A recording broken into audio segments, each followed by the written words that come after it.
नमस्कार दोस्तों, स्वागत है आप सभी का एक बार फिर से wifi study studios YouTube channel पर। मैं अंकित गुप्ता करता हूं आप सभी का स्वागत। जितने भी स्टूडेंट यहां पर जुड़ चुके हैं उन सभी को यहां पर गुड इवनिंग, क्योंकि शाम के 4 यहां पर बज चुके हैं और आपकी जीएस मैराथन की जो क्लास है वो यहां पर लाइव हो चुकी है। कल की क्लास कुछ टेक्निकल इश्यूज की वजह से आपकी कंडक्ट नहीं हो पाई थी। हम लाइव तो आए लेकिन हम लोग जुड़ नहीं पाए।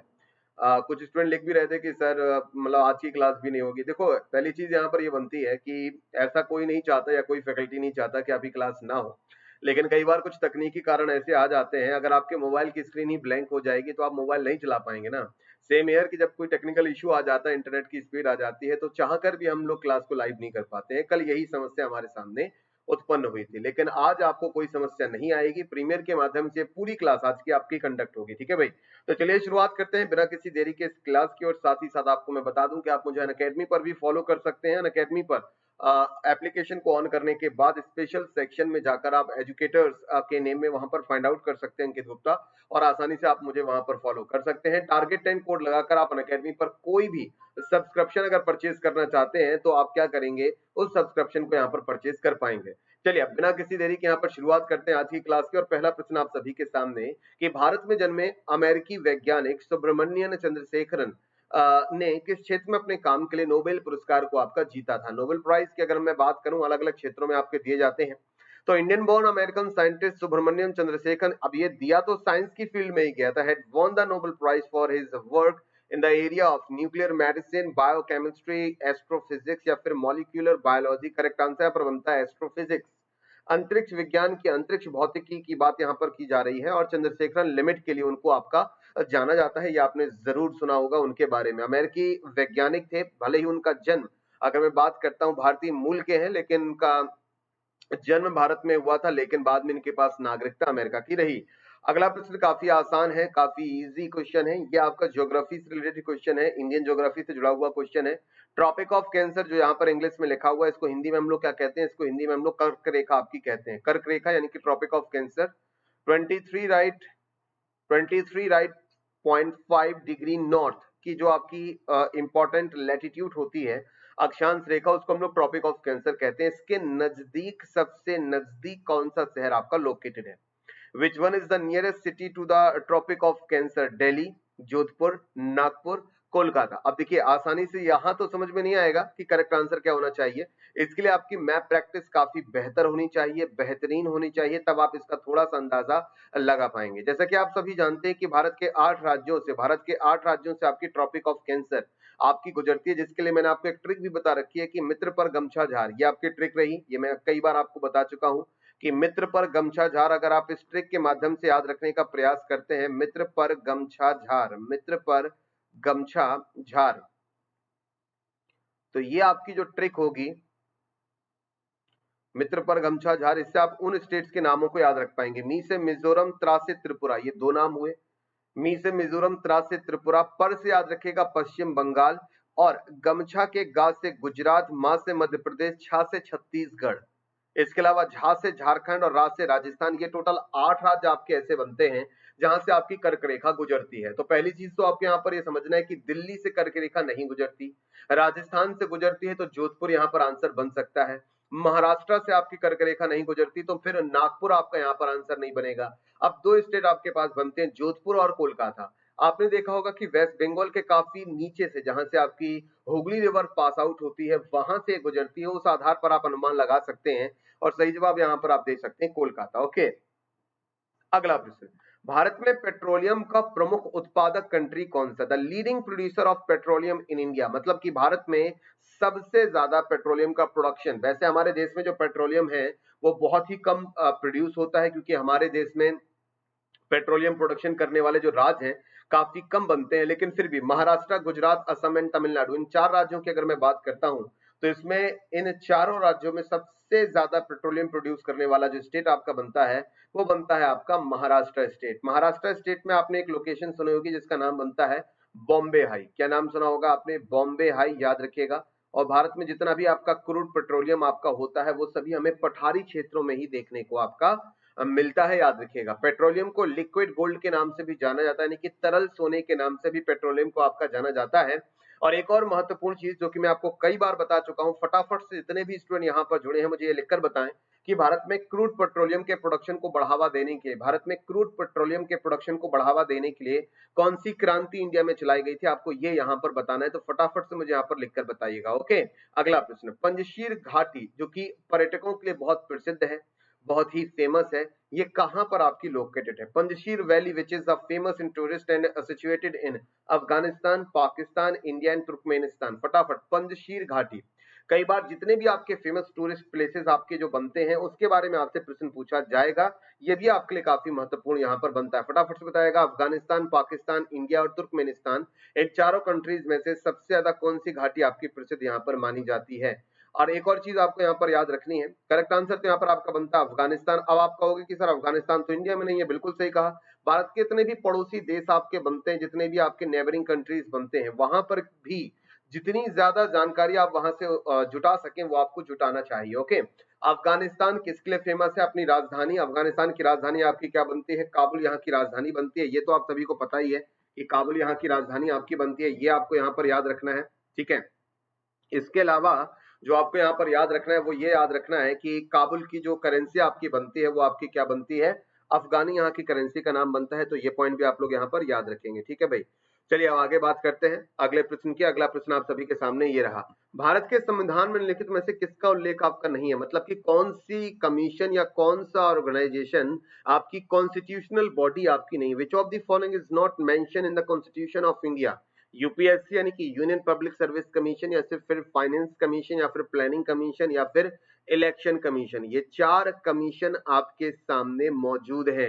इलेक्शन कमीशन ऑफ इंडिया स्थापना कब होती है आपकी? 1950 में इसकी स्थापना होती है। तारीख आपकी बनती है 25 जनवरी, जिस दिन हम लोग सेलिब्रेट करते हैं national voters day. Planning commission of India की बात करते हैं, ये भी आपका 1950 में ही स्थापित होता है।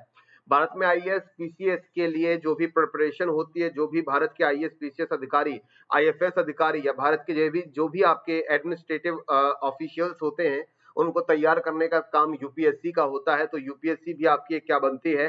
आपकी कॉन्स्टिट्यूशनल बॉडी बनती है। लेकिन वर्तमान समय में बात करूं तो प्लानिंग कमीशन, ये क्वेश्चन थोड़ा सा पुराना है, क्योंकि जब ये क्वेश्चन किसी भी एग्जाम में आपका पूछा गया था तो उस समय आपका प्लानिंग कमीशन भारत में आपका वर्क कर रहा था, या फिर आपका प्लानिंग कमीशन जो था वो आपका काम कर रहा था, ये तो आपको पता ही है।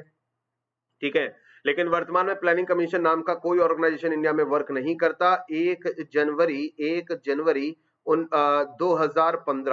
जनवरी 2015 को प्लानिंग कमीशन को हटाकर नीति आयोग की स्थापना हमारे देश में होती है। प्लानिंग कमीशन को हटाकर नीति आयोग की स्थापना हमारे देश में होती है, याद रखिएगा। तो अब हमारे देश में नीति आयोग है। और क्या नीति आयोग भी एक कॉन्स्टिट्यूशनल बॉडी है? तो आंसर वहां पर भी हमारा बनेगा नहीं। नीति आयोग आपकी कॉन्स्टिट्यूशनल बॉडी नहीं है, वो भी आपकी एक एडवाइजरी बॉडी है, और संविधान में उसके लिए कोई भी प्रावधान आपका नहीं किया गया है। अगला क्वेश्चन, मध्यरात्रि की भूमि किसे कहा जाता है? मध्यरात्रि में सूर्य की भूमि किसे कहा जाता है? The land of the midnight sun, जहां पर आधी रात में भी सूर्य चमकेगा। बेल्जियम, रसिया, जापान और नॉर्वे। क्योंकि पोलर एरियाज की अगर मैं बात करता हूं, पोलर रीजन जो आपके बनते हैं, ध्रुवीय क्षेत्र बनते हैं, वहां पर ऐसा होता है कि जो सूर्य की रोशनी है आप उसे मध्यरात्रि में भी देख सकते हैं। तो करेक्ट आंसर पर बनता है नॉर्वे कंट्री। बहुत ही साधारण सा जीके का प्रश्न आपका बनता है। 1857 में कानपुर विद्रोह के नेता आपके कौन थे? जिन्होंने कानपुर से जो 1857 की क्रांति हुई थी उसको कानपुर से आपका लीड किया था। Who was the leader of the 1857 revolt at Kanpur? Ranjit Singh, Rani of Jhansi, Tatya Tope और फिर नाना साहेब। अगर मैं बात करता हूँ रानी ऑफ झांसी, तो आपको ये पता होगा झांसी की रानी लक्ष्मीबाई की अगर मैं बात करता हूँ तो इन्होंने झांसी से यहाँ पर लीड किया था। लखनऊ से अगर मैं बात करता हूँ तो लखनऊ से आपके जो लीडर थे 1857 की क्रांति की, वो आपकी बेगम हजरत महल थी। इसके अलावा दिल्ली से अगर मैं बात करता हूँ तो दिल्ली से बहादुर शाह जफर, जो कि अंतिम आपके मुगल सम्राट थे। ठीक है, यहाँ पर करेक्ट आंसर आपका बनेगा नाना साहेब। जब उन पर आक्रमण हुआ तो वो आपका ऐसा कहा जाता है कि वो वहां से निकलने में कामयाब हुए और वो नेपाल की तरफ आपके भाग गए। ठीक है, तो नाना साहेब यहाँ पर कानपुर विद्रोह के नेता थे, जो कि option number 4 here is the right answer. अगला प्रश्न, दुनिया में सबसे बड़ा जो प्रायद्वीप आपका बनता है, दुनिया का सबसे बड़ा पेनिनसुला, पेनिनसुला ये ज्योग्राफिकल टर्म आप सभी को पता है, इसके बारे में मैंने आपको डिटेल में बताया है। The largest peninsula in the world is eastern India, Alaska peninsula, और इसके अलावा लेब्राडोर का पेनिनसुला, या फिर अरेबियन पेनिनसुला। इमेज तो मेरे पास नहीं है, लेकिन मैं आपको यहाँ पर समझाने का प्रयास करूंगा और मैंने आपको पहले बताया हुआ है, अगर आपने थोड़ा सा ध्यान दिया हो। पेनिनसुला क्या होता है, जब तक आप लोग आंसर का अंदाजा लगा रहे हैं तब तक मैं आपको ये बता देता हूँ कि what is the exact meaning of the peninsula.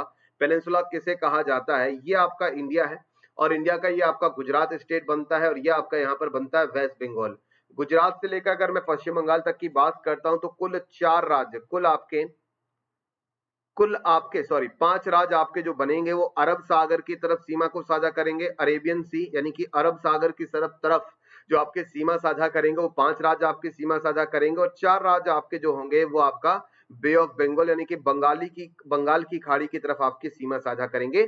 तो कुल आपके 9 स्टेट ऐसे होते हैं जो भारत में समुद्री सीमा को यहाँ पर टच करते हैं। अब अगर मैं बात करता हूँ गुजरात से लेकर वेस्ट बंगाल तक, तो भारत 3 तरफ से पानी से घिरा हुआ देश है। भारत 3 तरफ से पानी से घिरा हुआ देश है और कोई भी ऐसी लैंड बॉडी या फिर लैंड बाउंड्री या फिर कोई भी ऐसा जमीनी हिस्सा जो कि एक तरफ से जमीन से लगा हुआ है और 3 तरफ से पानी से घिरा हुआ है, उसे पेनिनसुला यहाँ पर कहा जाता है। तो अरेबियन पेनिनसुला दुनिया का सबसे बड़ा पेनिनसुला बनता है। अगर आपको इसके बारे में जानकारी नहीं है तो आप गूगल पर डाल के देखिएगा अरेबियन पेनिनसुला, आपको पता चल जाएगा। 3 तरफ से पेनिनसुला आपका घिरा हुआ है, किससे, समुद्र से, सागर से, इसलिए इसको पेनिनसुला कहा जाता है और ये दुनिया का क्षेत्रफल के हिसाब, एरिया के हिसाब से ये दुनिया का सबसे बड़ा पेनिनसुला आपका कहा जाता है।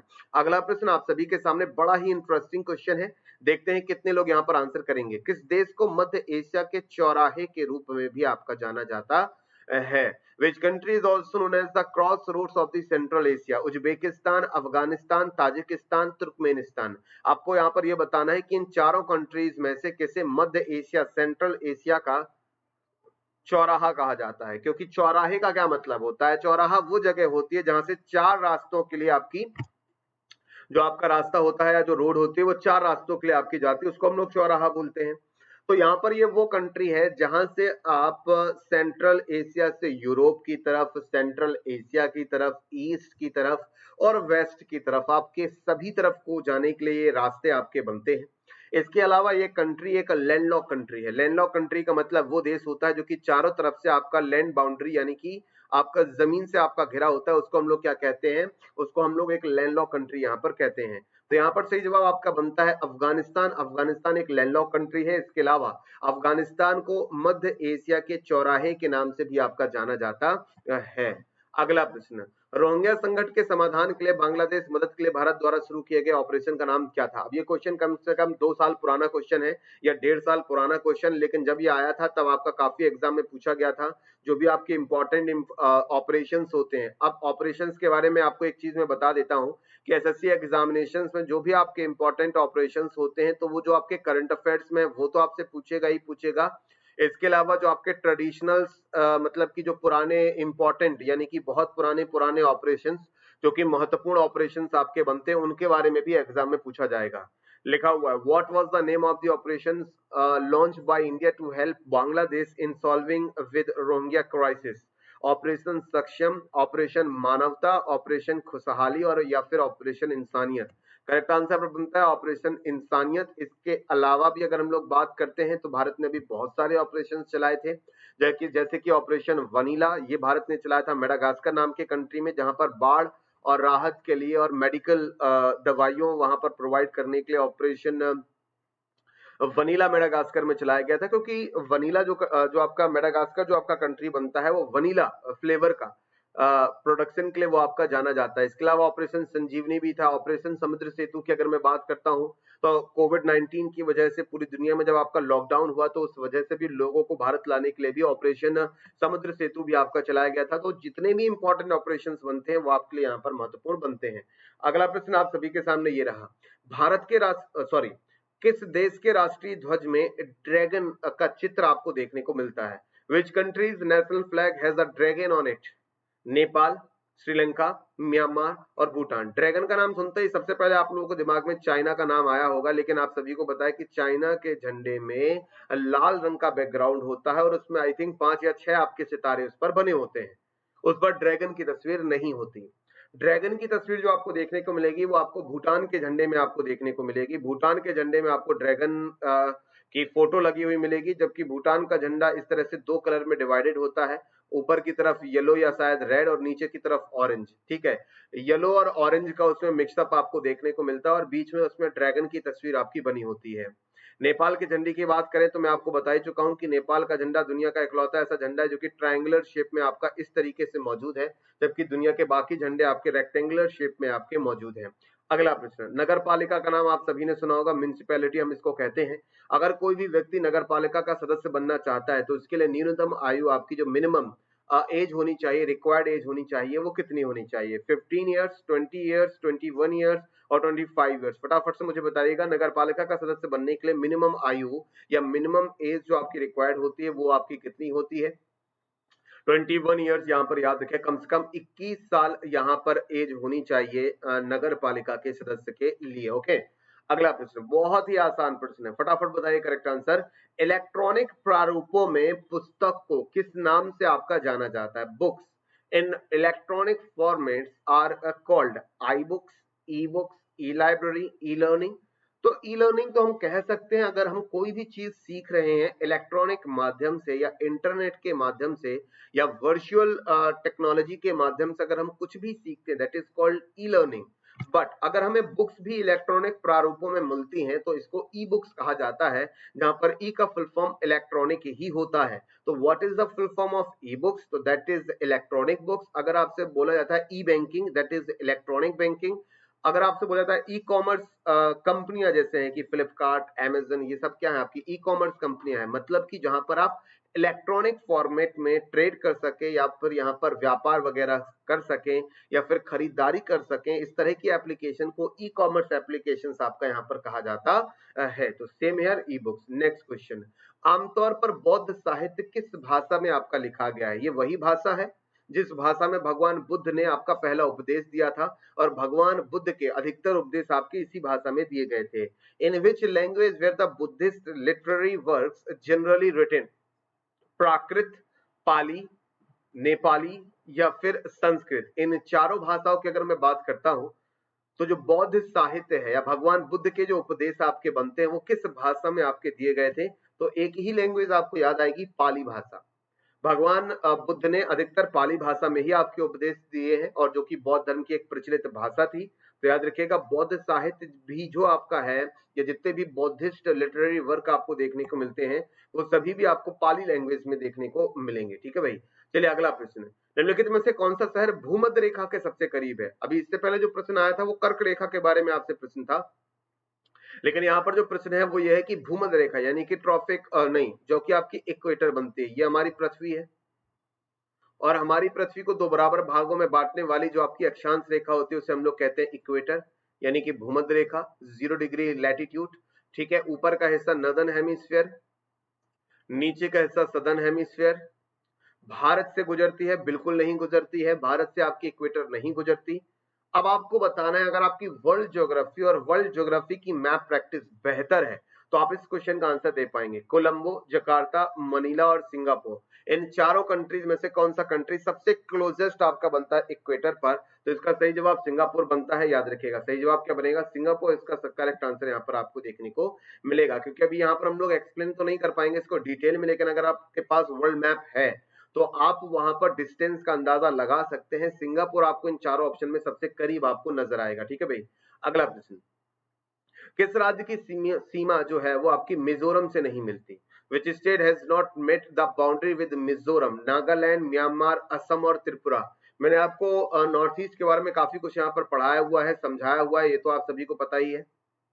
तो उस आधार पर जो आपको मैंने मैप प्रैक्टिस कराई है, ये क्वेश्चन उसी से संबंधित है। मैंने आपसे हमेशा यही कहा है कि नॉर्थ ईस्ट की अगर मैं बात करता हूं, नॉर्थ ईस्ट की अगर मैं बात करता हूं तो नॉर्थ ईस्ट में सबसे ज्यादा आपको यहाँ पर समझने की जरूरत है कि अधिकतर प्रश्न आपके नॉर्थ ईस्ट पर ही आपके बनते हैं। अधिकतर जो आपको क्वेश्चन देखने को मिलेंगे वो आपको नॉर्थ ईस्ट से रिलेटेड ही देखने को मिलेंगे और मैप प्रैक्टिस आपको नॉर्थ ईस्टर्न स्टेट्स की अच्छी खासी होनी चाहिए। यहाँ पर सही जवाब आपका बनता है ऑप्शन नंबर 1 यानी कि नागालैंड। नागालैंड की सीमा मिजोरम से आपकी कनेक्ट नहीं होती। मिजोरम की अगर मैं बात करता हूं तो मिजोरम बगल में त्रिपुरा से कनेक्ट करता है और ऊपर मणिपुर से कनेक्ट करता है। नागालैंड से जो सीमा साझा होती है वो आपकी होती है अरुणाचल प्रदेश की और असम स्टेट की। ठीक है ना, तो आप ये मैप प्रैक्टिस में आप लोग यहाँ पर ये देख सकते हैं। अगला प्रश्न, श्रीलंका में अधिकतर जनसंख्या जो आपकी है, मैक्सिमम जो पॉपुलेशन आपको श्रीलंका में देखने को मिलेगी, वो किस धर्म का अनुसरण करती है, किस धर्म को फॉलो करती है? हिंदुइज्म, इस्लाम, क्रिश्चियनिटी या फिर बौद्धिज्म? यानी कि अगर आप श्रीलंका जाते हैं तो आपको किस धर्म के लोग अधिकतर संख्या में आपको देखने को मिलेंगे? हिंदू, इस्लाम, क्रिश्चियन और बुद्धिस्ट। तो करेक्ट आंसर इसको नोट करके रखिएगा। बौद्ध धर्म के लोग सबसे ज्यादा आपको देखने को मिलेंगे श्रीलंका में। और याद रखिएगा, अगर मैं नेशनैलिटी की बात करता हूं और सबसे अधिक जनसंख्या की बात करता हूं, तो नेपाल कंट्री में सबसे ज्यादा जो लोग आपके हैं वो हिंदू धर्म से हैं। और नेपाल के बारे में एक बात याद रखनी है कि पॉपुलेशन और पॉपुलेशन परसेंटेज के हिसाब से हिंदू धर्म के लोगों की सर्वाधिक आबादी आपको नेपाल में देखने को मिलेगी। तो ये भी आप साथ ही साथ याद रखिएगा। अगला प्रश्न, भारत में सर्वोच्च कानून अधिकारी के रूप में किसे जाना जाता है? In India who is known as the highest law officer? Highest law officer, okay. President of India को भारत का सर्वोच्च कानून अधिकारी कहा जाएगा, अटॉर्नी जनरल ऑफ इंडिया को भारत का सर्वोच्च कानूनी अधिकारी कहा जाएगा, या फिर comptroller and auditor general of India को भारत का सर्वोच्च कानूनी अधिकारी कहा जाएगा, या फिर advocate general of the state? फटाफट बताएगा correct answer. Attorney general of India, comptroller, CAG जिनको हम लोग यहाँ पर कहते हैं, राजीव महर्षि साहब वर्तमान में भारत के कैग आपके बनते हैं। सही जवाब यहाँ पर मुझे लगता है सबने यहाँ पर गैस कर ही लिया है कि अटॉर्नी जनरल ऑफ इंडिया यहाँ पर करेक्ट आंसर बनता है। फटाफट से आप लोग यहाँ पर लिखकर ये भी बताइएगा कि अटॉर्नी जनरल ऑफ इंडिया वर्तमान में जो भारत के बनते हैं उनका नाम क्या है? जो लोग बाद में इस वीडियो को देख रहे हैं वो मुझे कमेंट बॉक्स में लिखकर जरूर बताएं। अगला प्रश्न, कौन सी नदी गंगा नदी प्रणाली का आपका हिस्सा नहीं है? Which river is not a part of the Ganga river system? Dhansiri river, Hindon river, Son river, Mandakini river? जो भी यहाँ पर करेक्ट आंसर होगा वो तो आपको बताना ही है। और अगर वो गंगा रिवर सिस्टम का हिस्सा नहीं है तो वो किस रिवर सिस्टम का हिस्सा है वो भी आप लोग मुझे यहाँ पर फटाफट से लिखकर जरूर बताइएगा। हिंडन नदी गंगा नदी सिस्टम का ही एक सब्सिडरी आपकी बनती है। हिंडन नदी के किनारे गाजियाबाद शहर में, हिंडन नदी के किनारे गाजियाबाद शहर में भारत का सबसे बड़ा लार्जेस्ट, भारत का सबसे बड़ा यानी कि लार्जेस्ट आपका एयरफोर्स स्टेशन भी मौजूद है, जिसे हम लोग हिंडन एयरफोर्स स्टेशन कहते हैं, ये भी याद रखिएगा। सोन नदी की बात करते हैं तो सोन नदी गंगा नदी की दक्षिणी सहायक नदी आपकी बनती है। मंदाकिनी उत्तराखंड से आपकी ओरिजिनेट होती है और गंगा रिवर सिस्टम में जाती है। धनसिरी रिवर जो आपकी बनती है ये गंगा रिवर सिस्टम का पार्ट नहीं है। अब ये नदी किस रिवर सिस्टम का पार्ट है ये आपको मुझे कमेंट बॉक्स में फटाफट से लिखकर बताना है। जो लोग बाद में देखेंगे वीडियो वो लोग मुझे कमेंट बॉक्स में लिखकर बताएंगे, ठीक है भाई। अगला प्रश्न, चैनल सुरंग या फिर चैनल टनल किन देशों को जोड़ने वाली एक अंतर समुद्री सुरंग का नाम भी आपका बनता है? The channel tunnel is the name of an under sea tunnel connecting, ये फ्रांस और जर्मनी को कनेक्ट करती है, ये फ्रांस और इंग्लैंड को कनेक्ट करती है, ये स्पेन और मोरक्को को कनेक्ट करती है, या फिर ये फ्रांस और स्पेन को कनेक्ट करती है? करेक्ट आंसर यहाँ पर बनता है फ्रांस और इंग्लैंड। फ्रांस और इंग्लैंड के बीच में अगर मैं बात करता हूँ इंग्लिश चैनल भी आपको देखने को मिलता है, और समुद्र के अंदर ये टनल यहाँ पर इन दोनों कंट्री को कनेक्ट करती है। तो इसकी लोकेशन और इन दोनों कंट्री का नाम आपको यहाँ पर याद रखना है, ठीक है भाई। अगला प्रश्न इजी क्वेश्चन है, फटाफट से बताइएगा। इस क्वेश्चन को इंग्लिश वाला जो आपका है इसे भूल जाइएगा, ये आपका पिछला वाला ही लिखा रह गया है गलती से, तो इसे आप लोग भूल जाइएगा। आप इस क्वेश्चन को हिंदी में पढ़ेंगे और उसके बाद बताएंगे। सुधीरमन कप एक द्विवार्षिक कार्यक्रम है, यह किस खेल के साथ जुड़ा हुआ है? Sudirman cup is an biennial event, ये किस स्पोर्ट से संबंधित है, किस खेल से जुड़ा हुआ है? ये शूटिंग से संबंधित है, टेबल टेनिस से संबंधित है, हॉकी से संबंधित है, या फिर बैडमिंटन से संबंधित है? करेक्ट आंसर यहाँ पर बनता है आपका ऑप्शन नंबर 4 यानी कि बैडमिंटन। करेक्ट आंसर यहाँ पर क्या बनता है? ऑप्शन नंबर 4 बैडमिंटन, ठीक है भाई। सुधीरमन कप आपका बैडमिंटन से संबंधित है, याद रखिएगा। अगला प्रश्न, गेहूं की उच्च उपज वाली किस्मों को पहली बार कब आपका विकसित किया गया था? The high yielding varieties of wheat was first developed in which country? Mexico में, अमेरिका में, जापान में, ऑस्ट्रेलिया में? फटाफट से बताएगा इन चारों कंट्रीज की जगह आपका सही जवाब यहाँ पर क्या बनेगा? The high yielding varieties of wheat were first developed in, देखिएगा high yielding variety of seeds की बात करते हैं तो शॉर्ट में इनको कहते हैं high yielding variety seeds, HYVS seeds की अगर मैं बात करता हूं तो ये जो आपके सीड्स बनते हैं, ये जो आपके बीज बनते हैं, ये आपके ग्रीन रेवोल्यूशन में इस्तेमाल किए गए थे। किस में इस्तेमाल किए गए थे? ये आपके ग्रीन रेवोल्यूशन में इस्तेमाल किए गए थे। दुनिया में सबसे पहले हरित क्रांति की शुरुआत जो आपकी हुई थी वो मैक्सिको कंट्री में हुई थी, और नॉर्मन बारलोग का नाम मैंने आपको कई बार बताया कि डॉक्टर नॉर्मन बारलोग ने दुनिया में हरित क्रांति की पहली आपकी शुरुआत की थी। तो मैक्सिको से हरित क्रांति की शुरुआत हुई, धीरे धीरे मैक्सिको से ये क्रांति आपकी हिंदुस्तान पहुंचती है, याद रखिएगा। और हिंदुस्तान भी आपके नॉर्मन, जो डॉक्टर नॉर्मन बारलोग थे वो आपके हिंदुस्तान भी आपके आते हैं, ठीक है। तो डॉक्टर नॉर्मन बारलोग जब आपके हिंदुस्तान पहुंचते हैं तो उनसे आग्रह किया जाता है कि भारत में जो फसलों की बौनी किस्में हैं इनको थोड़ा सा और बेहतर कैसे किया जा सकता है, इसके लिए उनको इंडिया आपका बुलाया गया। ठीक है, तो उन्होंने फिर आगे चल के भारत में बहुत सारी फसलों पर उन्होंने रिसर्च की, बहुत सारे बीजों पर फिर उन्होंने रिसर्च की, फिर उन्होंने कुछ बीज और सीड्स आपके सुझाए भी थे कि इसको ग्रीन रेवोल्यूशन में आप इसका इस्तेमाल कर सकते हैं। तो आगे चल के फिर भारत में भी ग्रीन रेवोल्यूशन की शुरुआत होती है। सबसे पहले हरियाणा, पंजाब और यूपी जैसे स्टेट्स में आपके high yielding variety of seeds, इसके साथ साथ पर्याप्त पानी, पर्याप्त खाद और कीटनाशकों के इस्तेमाल से भारत में ग्रीन रेवोल्यूशन की शुरुआत हुई। भारत में ग्रीन रेवोल्यूशन के लिए कई किस्मों का विकास यहाँ पर डॉक्टर एम एस स्वामीनाथन जी के द्वारा भी किया गया था। डॉक्टर एम एस स्वामीनाथन के द्वारा भी भारत में बहुत सारी ग्रीन यहाँ पर ये ऑस्ट्रेलिया गलत जवाब हो जाएगा। करेक्ट आंसर यहाँ पर बनेगा ऑप्शन नंबर 1 यानी कि मैक्सिको। तो ग्रीन रेवोल्यूशन की शुरुआत सबसे पहले मैक्सिको में हुई और high yielding variety of seeds की शुरुआत भी मैक्सिको से ही आपकी होगी। भारत में इन सीड्स के विकास का श्रेय एम एस स्वामीनाथन जी को जाता है, जिन्हें भारत में हरित क्रांति का जनक आपका माना जाता है। अगला प्रश्न, भारत में बैंकिंग प्रणाली के संबंध में आईएफएससी आपका क्या बनता है? In the context of the banking system in India, what does IFSC stands for? Indian Financial Structural Code, Indian Functional System Calculation, Indian financial system code या फिर इंडियन फाइनेंशियल सोशल कोड, क्या इनमें से full form बनता है IFSC का? IFSC Bharat के banking system में इस्तेमाल होता है, बिल्कुल सही है। और आईएफएससी में आपके टोटल 11 डिजिट्स होते हैं। आईएफएससी में टोटल आपके 11 डिजिट्स होते हैं, जिसमें से अगर मैं यहाँ पर बात करता हूँ तो जिनमें से आपके यहाँ पर शुरुआती जो 4 लेटर होते हैं वो आपके बैंक का नाम होता है। जैसे कि मैं अगर आपको एसबीआई बैंक का यहाँ पर आईएफएससी बताऊं तो एसबीआई बैंक के आईएफएससी के शुरुआती जो 4 लेटर होते हैं वो बैंक का नाम होता है, यानी कि स्टेट बैंक ऑफ इंडिया।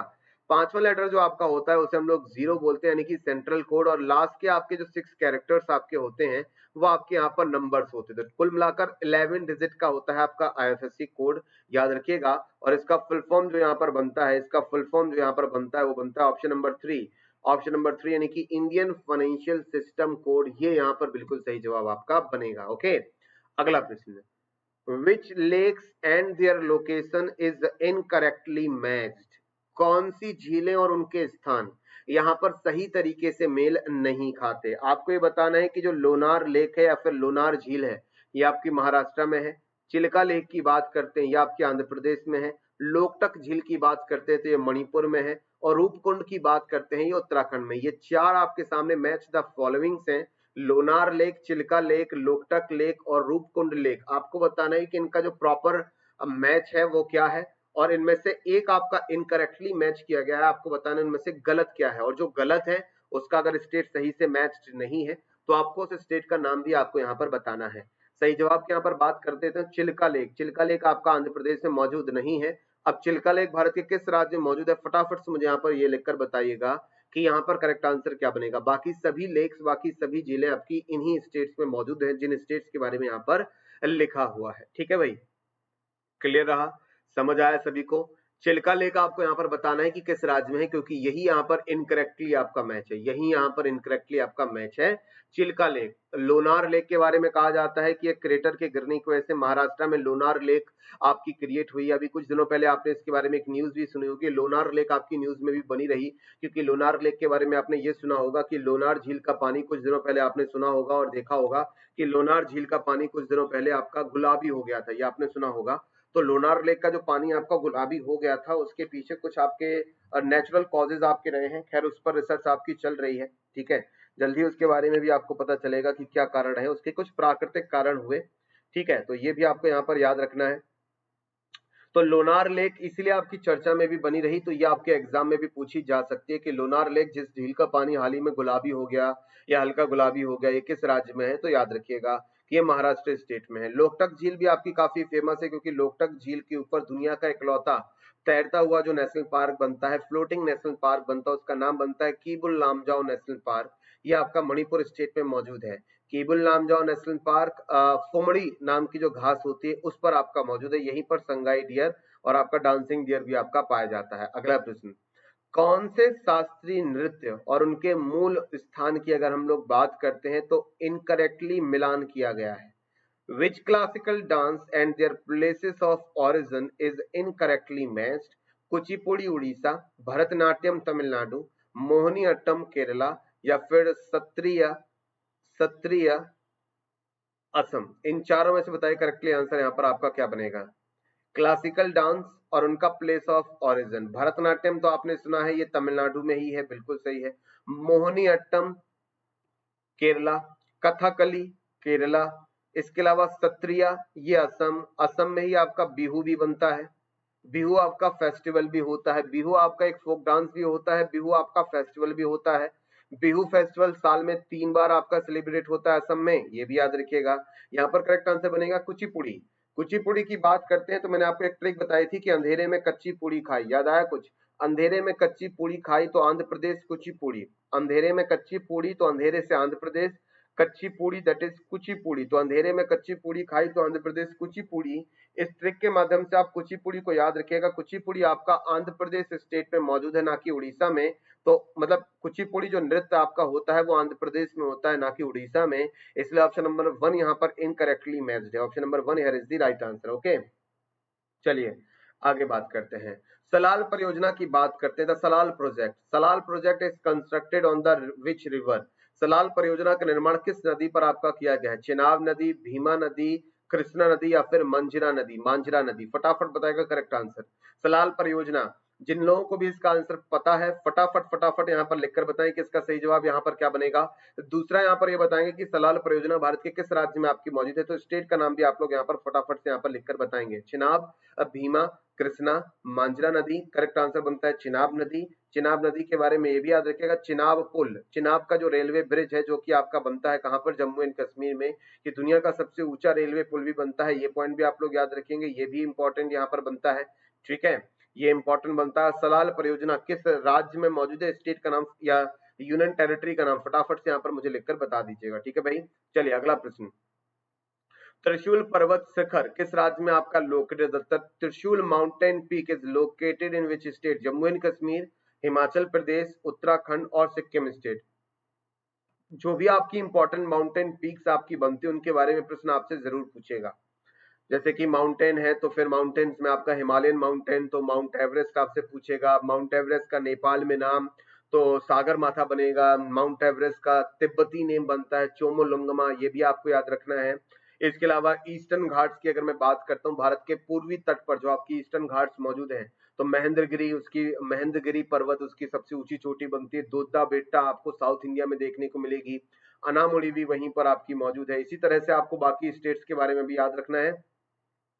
त्रिशूल पर्वत शिखर आपका उत्तराखंड स्टेट में मौजूद है, यहीं पर आपका कामेट पर्वत भी आपका मौजूद है, याद रखिएगा। अगला प्रश्न, किन ई कॉमर्स स्टार्टअप ने भारत में अपने प्लेटफॉर्म पर उपलब्ध उत्पादों पर कंट्री ऑफ ओरिजिन दिखाने पर सहमति जताई है? Which e-commerce startup show country of origin of products available on their platform in India agreed? Flipkart agree हुआ है, स्नैपडील एग्री हुआ है, Amazon.com एग्री हुआ है या फिर all of the above?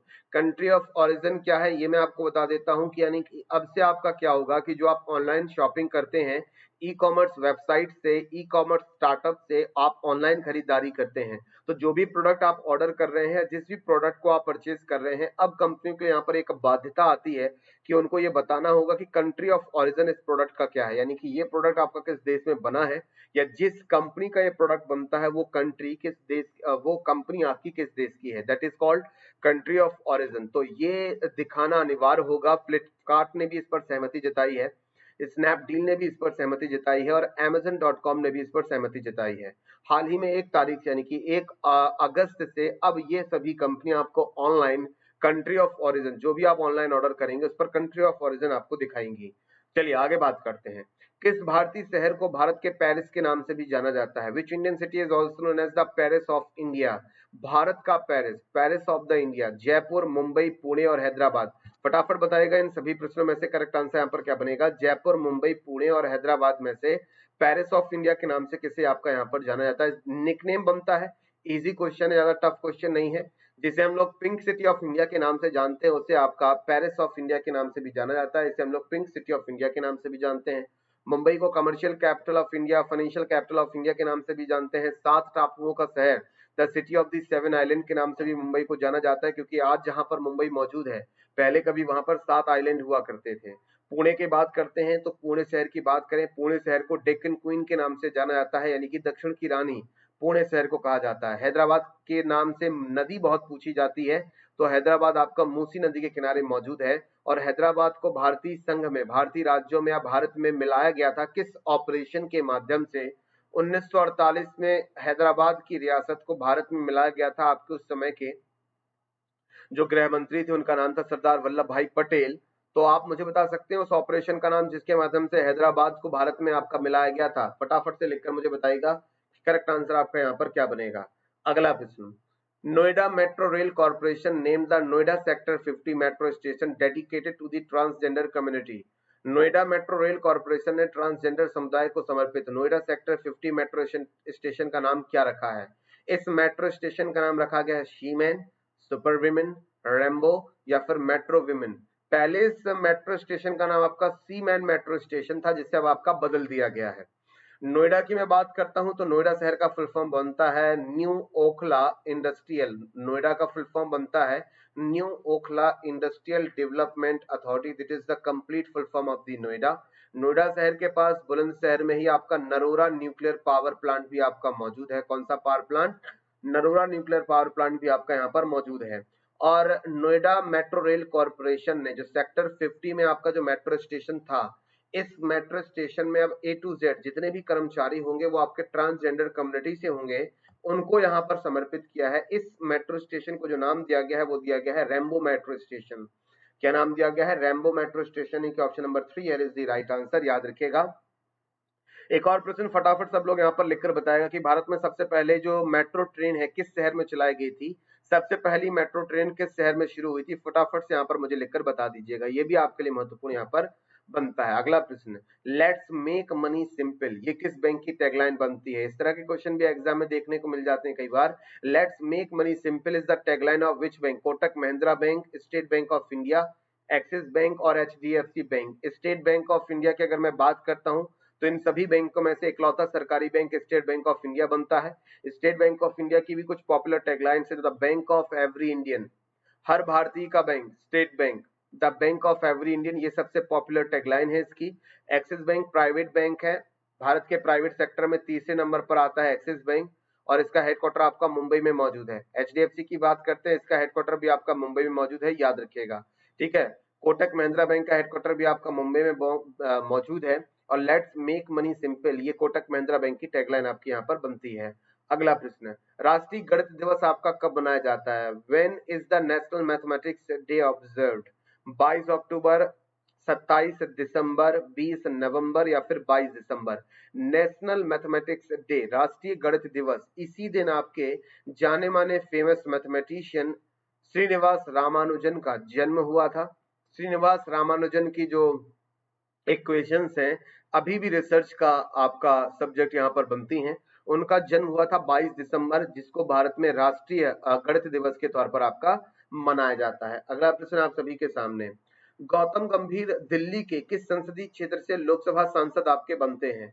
From which parliamentary constituency of Delhi does Gautam गंभीर become a Lok Sabha MP? Gautam गंभीर वैसे भी आपकी एक पॉपुलर पर्सनैलिटी बनते हैं बिकॉज ये इससे पहले भारतीय क्रिकेट टीम के ओपनर भी रहे हैं, जाने माने बैट्समैन भी रहे हैं। और वर्ल्ड कप 2011 में अगर मैं बात करता हूँ, उन्होंने 97 रनों की जानदार और शानदार पारी जीत खेली थी। तो अगर मैं बात करता हूँ Gautam Gambhir, Chandni Chowk, north east Delhi, east Delhi और न्यू दिल्ली। करेक्ट आंसर बनता है ऑप्शन नंबर 3 यानी कि ईस्ट दिल्ली। गौतम गंभीर ईस्ट दिल्ली, दिल्ली से लोकसभा के मेंबर ऑफ पार्लियामेंट बनते हैं। जबकि हमारे जो हेल्थ मिनिस्टर हैं डॉक्टर हर्षवर्धन साहब, ये हमारे क्या बनते हैं? चांदनी चौक से आपके सांसद बनते हैं। मनोज तिवारी साहब नॉर्थ ईस्ट दिल्ली से आपके सांसद बनते हैं। अब इन्हें दिल्ली बीजेपी के अध्यक्ष पद से हटा दिया गया है। मीनाक्षी लेखी की बात करते हैं, नई दिल्ली से लोकसभा की आपकी सांसद यहाँ पर बनती हैं। अगला प्रश्न, किस चट्टानों को या किन चट्टानों को प्राथमिक चट्टाने भी आपका कहा जाता है? Which rocks are called primary rocks? अवसादी चट्टाने, रूपांतरित चट्टाने या फिर इग्नियस रॉक्स या फिर इनमें से कोई नहीं? मेनली आपकी जो टाइप्स ऑफ रॉक्स होती हैं वो 3 ही होती हैं, ये तो आपको पता ही होगा, सेडिमेंट्री रॉक्स, मेटामॉर्फिक रॉक्स और इग्नियस रॉक्स। इग्नियस रॉक्स जो कि आपकी लावा से ओरिजिनेट होती हैं, या जब ज्वालामुखी का लावा बाहर आता है, ठंडा होता है और उसके ठंडा होने पर जो चट्टानों का निर्माण होता है उसे हम लोग इग्नियस रॉक्स बोलते हैं, आग्नेय चट्टाने बोलते हैं। तो सबसे पहले आग्नेय चट्टानों का ही निर्माण होता है, उनके बाद सेडिमेंट्री, देन मेटामॉर्फिक। तो दैट इज व्हाई कि हम लोग यहाँ पर इग्नियस रॉक्स को आपका प्राइमरी रॉक्स बोलते हैं, यानी कि प्राथमिक चट्टाने यहाँ पर बोलते हैं। अगला प्रश्न भी आपका एग्रीकल्चर से रिलेटेड है।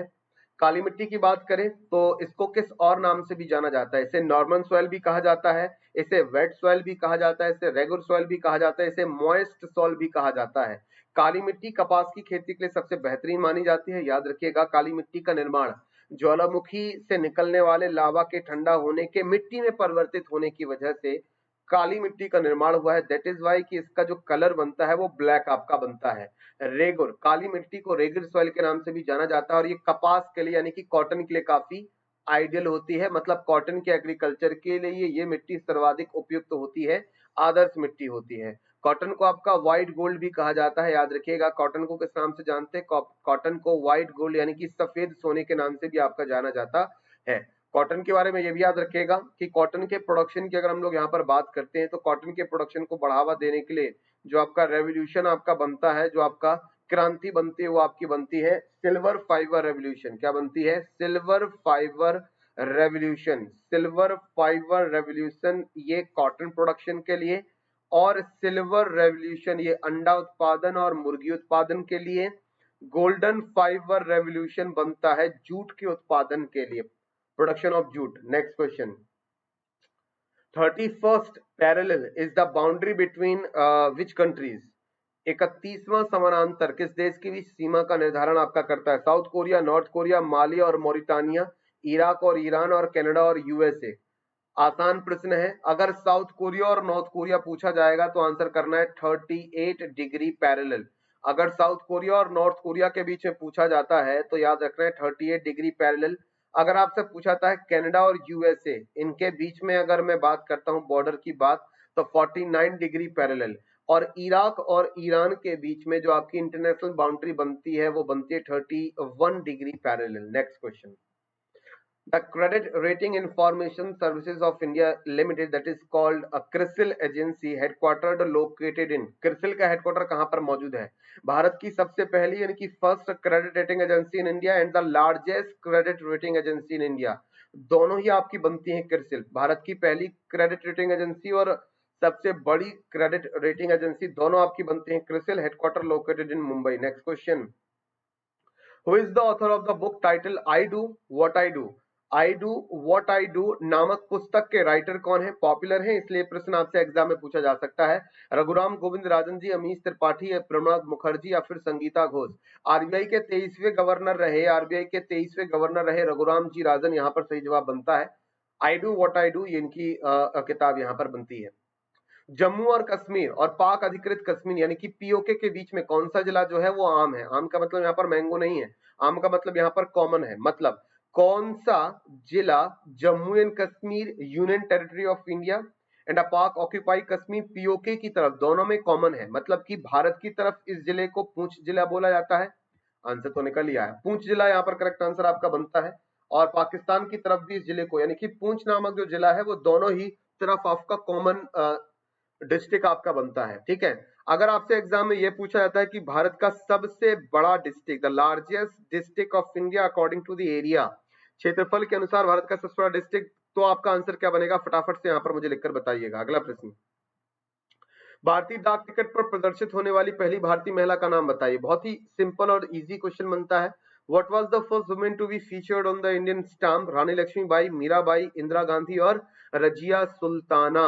ये चारों ही आपकी फीमेल हैं। और भारतीय पोस्टल स्टैम्प्स की अगर मैं बात करता हूं, भारतीय डाक की बात करता हूं, तो वहां पर क्या होता था कि किसी न किसी जानी मानी पर्सनैलिटी, किसी न किसी मॉन्यूमेंट की तस्वीर आपने वहां पर देखी होगी, है ना?